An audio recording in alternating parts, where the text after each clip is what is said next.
something causing them to happen. So at that basic level, yes, things happen for a reason. Now, yes, I know there are quantum effects where particles can spontaneously appear out of nowhere. At the fundamental quantum level, it's theoretically possible for that to happen. Even so, there is still a cause in there. We don't know what it is yet. There is still a cause. There is something which causes that to happen. But that doesn't mean that a car is going to pop into existence. We're talking completely different levels here. But yes, something happens. There is something which caused it to happen. So you have a chain of cause and effect. And at that point, things happen for a reason is true. However, people have extrapolated that to absurd, ridiculous extremes. They have anthropomorphized the entire universe and turned the entire universe, which is... the universe itself is massive. It is thought to be over 20, some say 30, some say 60. There's no definite answer yet, but 20, 30, 60 billion light years in diameter. It is mind-bogglingly huge. So massive that we cannot conceive how massive it actually is. People have extrapolated that this entire universe is conspiring to make things happen for you. What? Nonsense. They've also extrapolated, and this is where it gets dangerous. They've extrapolated, everything happens for a reason, therefore that thing happened for you, for a reason for you. The reason that it happened is something to do with you. You caused it, or it's to teach you a lesson, or it's to give you something you need. No. We're taking basic causality, cause and effect, something causes something else to happen. We're anthropomorphizing it at a very dangerous level. And we are applying meanings to it, meanings that aren't there, in order to decide that everything happens for a reason. Everything happens for a reason. Bad things happen to you. It happened to teach you something. Oh, really? No, that is not how things work. We are not that important in the great scheme of the universe. I'm sorry, but we're not. We are merely slightly more intelligent sub-branch of a species of ape on a very unremarkable planet, orbiting a very unremarkable typical star in a very standard galaxy in the universe. We are not that important. Doesn't mean to say that our lives aren't important to us. It just means in terms of the universe and everything that's happening, we're not that important. And that's absolutely fine.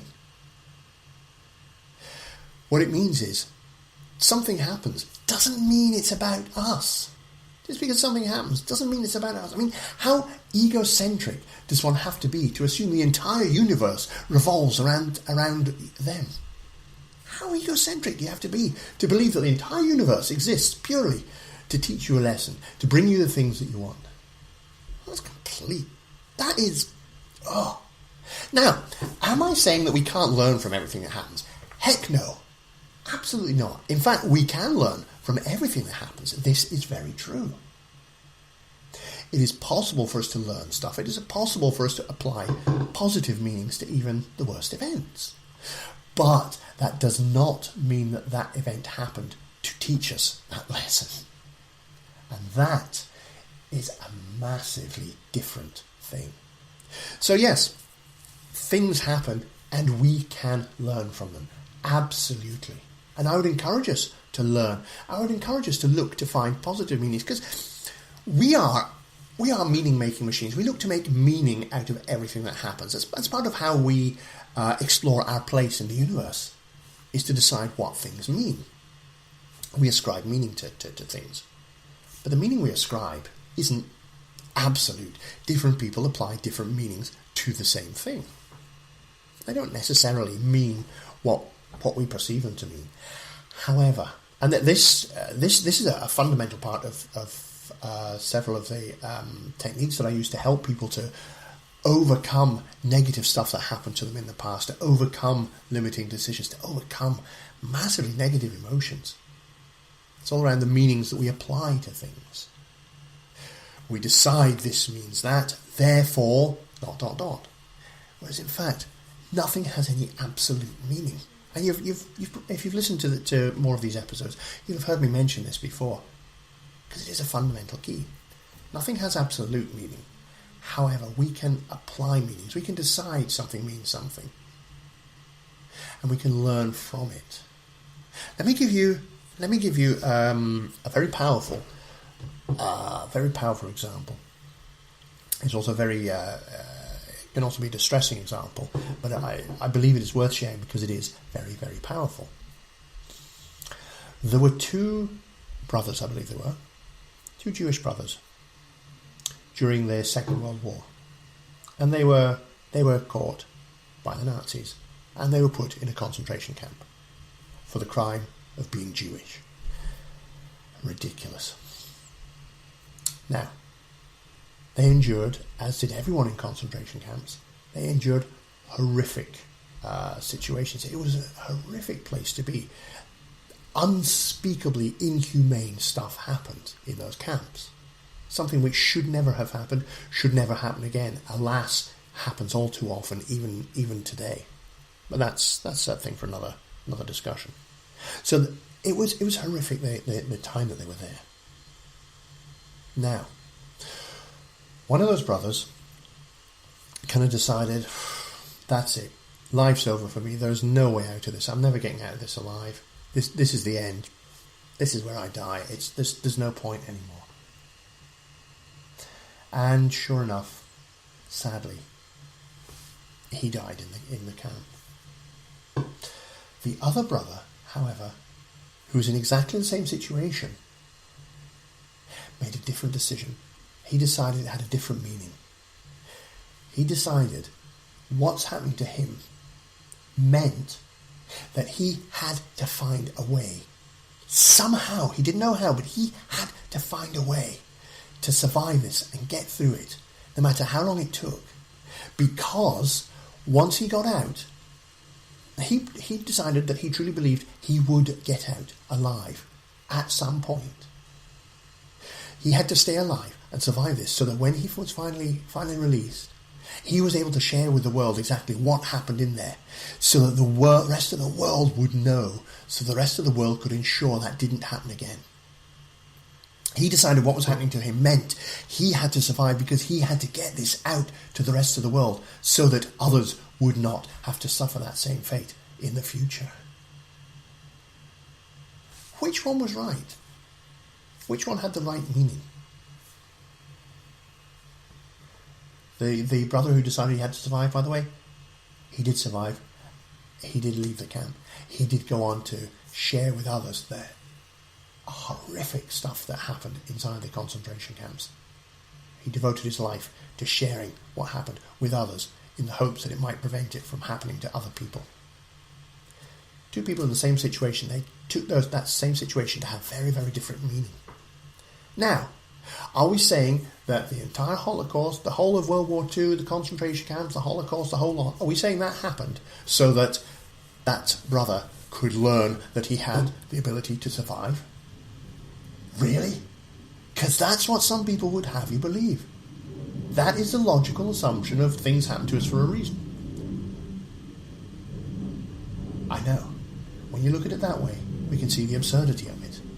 Yes, causality exists. Something happens caused by something previously that happened, and in turn causes something else to happen. Yes, cause and effect. But that doesn't mean that we are the reason things happen. The Holocaust didn't happen just to teach this person the ability to survive the worst atrocities of humanity so that they could then go out and tell other people about it. Yet there are people who would have you believe that is exactly what did happen. No. Things happen for a reason, but that reason isn't about us.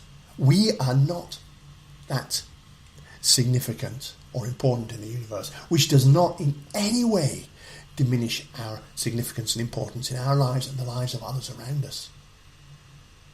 It's just we're part of a much, much, much, much, much, much, much bigger reality. And again, how egotistical does one have to be to believe that the entire universe revolves around them? That everything that happens just for them. That's not the way it works. There are two positives I'd invite you to take from that. One, yes, cause and effect. Things happen for a reason, and we can often be the reason that things happen. Not always, but we can be, and we can cause things to happen. We can always have an effect. It may be small, it may be big, but we can always have an effect, which is a very empowering thing to realise.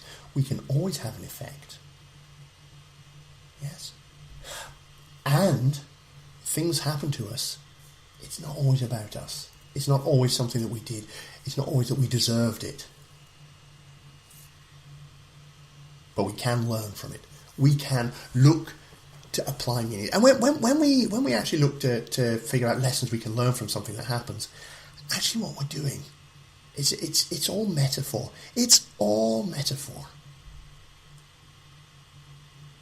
We're actually looking inside ourselves and analysing ourselves from a slightly different perspective.